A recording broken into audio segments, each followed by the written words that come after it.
Oke, kalau sudah dasarnya beres, saatnya kita masuk ke ranah jalan tasawufnya. Mari kita lihat misalnya dari Syarah Hikam. Ini kita lihat-lihat sebentar ya, bagaimana gambaran jalan tasawuf menurut Kiai Soleh dalam Syarah Al-Hikam.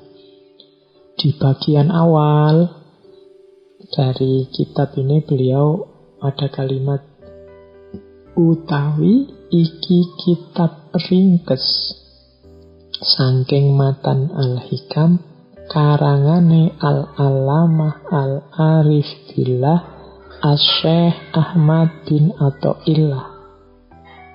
Ingsun ngringkes namung sak pertelone, asal supaya gampangke ing ngatasé wong awam, amsal ingsun kelawan sun terjemah kelawan cara Jawa supaya enggal paham wong kang padha ngaji. Jadi kalau diterjemah dalam bahasa Indonesia, ini adalah kitab ringkas dari matan Al-Hikam karya Al-Alamah Al-Arif Billah Syekh Ahmad bin Athaillah. Aku meringkas hanya sepertiganya saja untuk memudahkan orang-orang awam terhadap penjelasanku dengan cara menerjemah menggunakan bahasa Jawa supaya segera paham orang-orang yang mengkaji. Jadi Al-Hikam ini oleh beliau Yai Soleh diterjemah hanya sepertiganya saja. Dengan berbagai pertimbangan, insya Allah beliau lebih tahu dengan menggunakan bahasa Jawa demi masyarakat Jawa tempat beliau berdakwah, agar mereka lebih mudah memahaminya. Jadi dari situ nanti terkenallah kitab yang tadi saya sebut judulnya Matnul Hikam li Sayyidi Syaikh Ahmad Athaillah As-Sakandari. Beliau mensyarahi sekitar 134 bait dari 260 bait aslinya kitab Al-Hikam. Misalnya ini kita lihat ya cara beliau mensyarahi. Misalnya yang paling awal, nazam paling awal, yang itu kan tentang nasihat Syekh Athaillah untuk kita jangan mengandalkan amal. Syarahnya Yai Soleh, ketahuilah wahai salik bahwasanya wajib bagi orang mukmin yang shadiq untuk berpegang teguh kepada Allah semata. Yakni jangan sekali-sekali kamu bersandar diri pada selain Allah. Ilmu dan amal ibadahmu tidak bisa dijadikan pengharapan. Jangan pernah sekali-kali membuat keyakinan di dalam hatimu bahwa amal ibadahmu bisa memasukkanmu ke dalam surga, menyelamatkan dari api neraka, serta menjadikan wusul atau sampai kepada Allah. Hal itu benar-benar tidak bisa. Apakah kamu tidak mengetahui kisah pendeta Bal'am bin Ba'urok dan Korun? Yang keduanya adalah ahli ibadah. Korun merupakan ulama Bani Israel, tetapi saat menjadi ajalnya, saat menghadapi ajalnya, keduanya mati dalam keadaan kafir. Jadi ini penjelasan terhadap Al-Hikam. Yang pertama tentang jangan mengandalkan amal. Jadi ya kita harus mengejar ilmu, mencari ilmu. Ya kita harus beramal soleh. Tapi ilmu dan amal ini tidak bisa dijadikan sandaran, tidak bisa dijadikan gantungan. dalam hidup. Satu-satunya tempat kita bersandar harus Allah. Ilmu bisa menipu, amal bisa tidak diterima.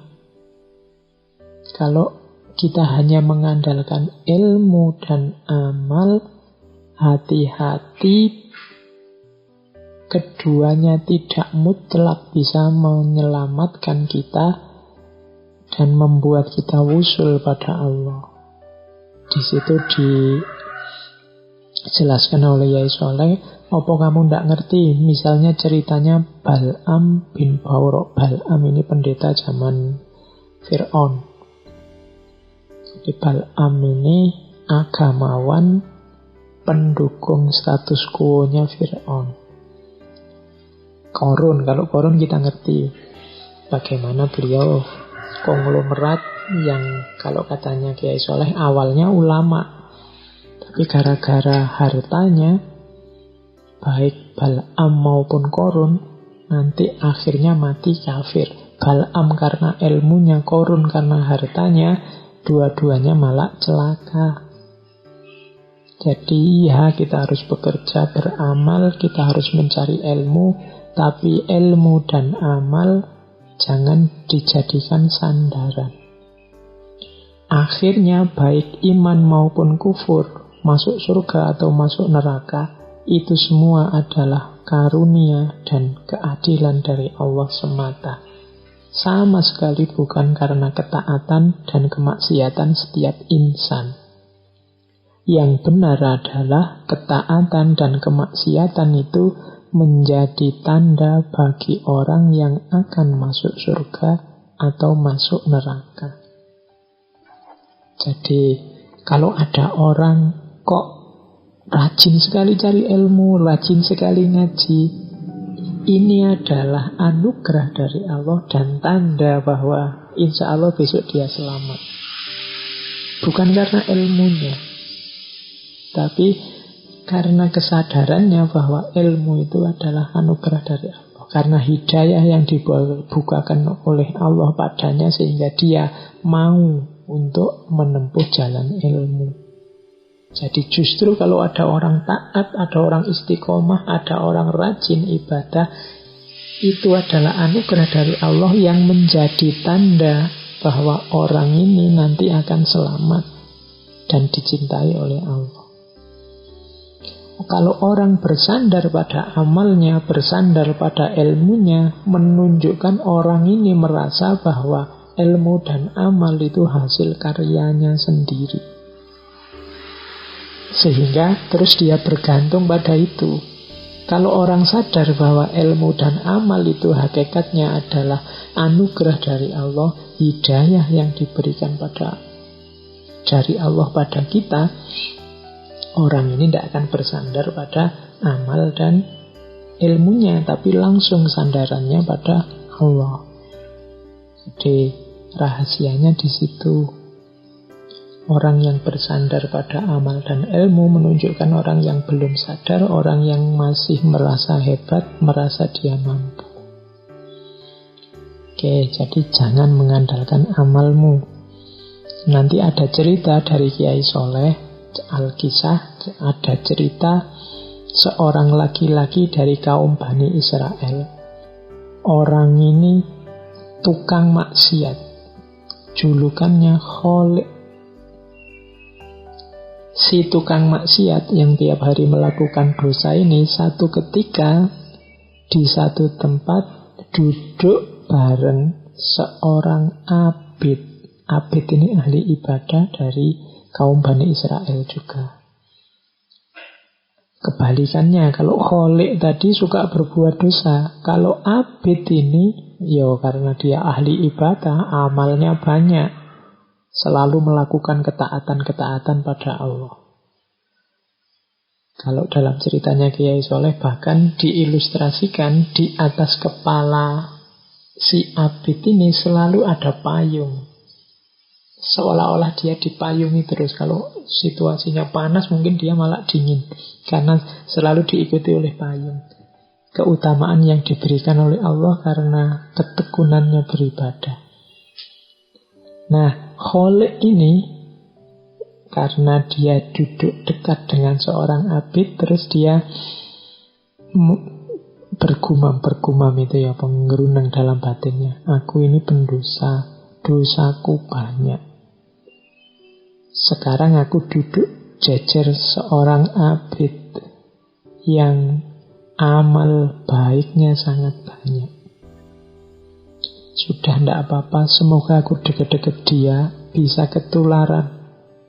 Allah sayang padaku, Allah buka hidayah padaku. Nah, jadi dia ini sebenarnya agak grogi, tapi ingin dekat-dekat terus biar dapat hidayah, biar dapat rahmat dari Allah seperti si abid ini. Sebaliknya, si abid ini terus merasa, aku ini kan orang abid, ahli ibadah. Sementara yang jejer aku ini seorang kholik, ahli maksiat. Apa pantes aku jejer orang-orang kayak gini nih? Akhirnya sama si abid ini, kholik ini ditendang biar tidak deket-deket dirinya. Nah, setelah kholik ini ditendang, nanti ceritanya Allah memberi wahyu pada salah seorang nabi. Saat itu wahyunya Allah apa? Perintahkan pada dua orang ini, yakni abid dan kholik, untuk sama-sama memperbanyak amal. Aku telah mengampuni dosa-dosa kholik dan menolak amal si abid.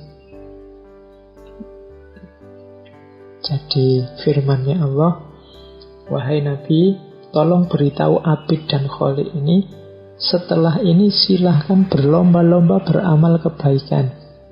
Karena dosanya kholik sudah diampuni, sebaliknya amalnya abid ditolak sudah. Jadi skornya sekarang 0-0.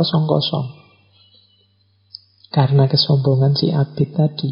Karena dia mengandalkan amalnya di hadapan Allah. Nanti ceritanya, yang tadi semacam payung tadi, malah akhirnya setelah peristiwa itu pindahlah ke kholik. Orang yang semula gemar melakukan perbuatan maksiat. Jadi ini sebenarnya nasihat untuk kita agar hati-hati. Iya, kita memang harus menjalankan kebaikan, mencari ilmu. Tapi ilmu dan amal baik itu tidak bisa dijadikan sandaran. Sandaran kita satu-satunya harus dan hanya Allah saja. Ini penjelasan Kiai Soleh dalam Syarah Al-Hikam. Terus, nah selanjutnya bagaimana? Apa kalau gitu tidak usah beramal saja lah Pak, tidak usah berusaha saja lah Pak, pokoknya kita hidupnya dipasrahkan pada Allah saja 100%. Tidak begitu juga. Nanti ada di kaidah selanjutnya dari Al-Hikam, ada syarah dari Kiai Soleh begini. Keinginanmu untuk meninggalkan kasab atau usaha mencari ridho Allah, padahal Allah telah menempatkanmu pada makom kasab itu, termasuk syahwat nafsu yang samar. Boleh jadi keinginanmu untuk meninggalkan kasab atau usaha, padahal Allah telah menempatkanmu pada makom kasab, adalah keinginan nafsu agar engkau dianggap oleh masyarakat sebagai orang yang zuhud. Dengan demikian, engkau termasuk orang yang tidak mempunyai tata krama kepada Allah, karena engkau tidak mau menerima apa yang sudah ditentukan oleh Allah untukmu. Engkau menjadi orang yang melampaui kehendak Allah.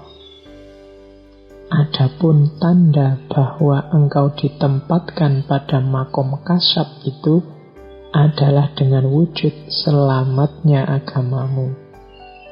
Engkau tetap berusaha, tetap melakukan ibadah, sholat berjamaah, mengaji, memperbanyak ketaatan, sekaligus bekerja memenuhi nafkah keluarga.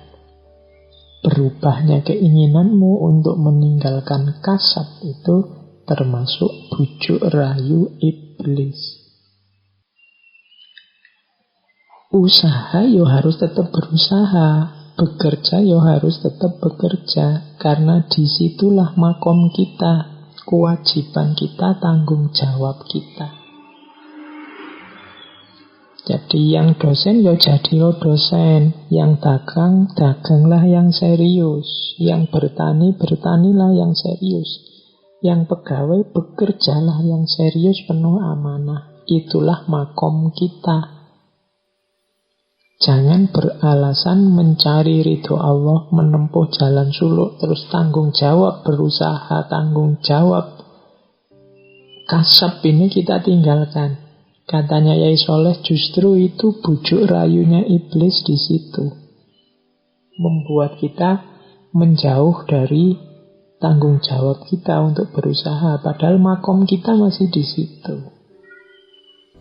Berarti apa? Orang semacam ini, orang yang tidak menerima dengan ketentuannya Allah atas dirinya.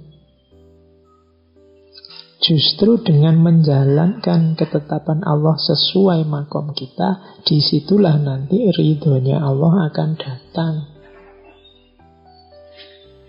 Ya sholat, ya ibadah, ya mendekat ke Allah, tapi tetap memenuhi nafkah keluarga, tetap berusaha, tetap bekerja. Itulah fitrah hidup di dunia ini. Wong kita ini ya Abdullah, ya Khalifatullah. Tugas kita memang menjadi hambanya Allah, tapi sekaligus kita bertanggung jawab mengelola alam semesta. Meskipun seperti tadi yang di atas, jangan mengandalkan amal, mengandalkan kerja, mengandalkan ilmu. Pasrahkan semuanya pada Allah. Cari ilmu sedalam-dalamnya, hasilnya apa? Pasrahkan pada Allah. Bekerja seserius mungkin, hasilnya apa? Pasrahkan pada Allah sambil tetap dekat, mendekat kepada Allah.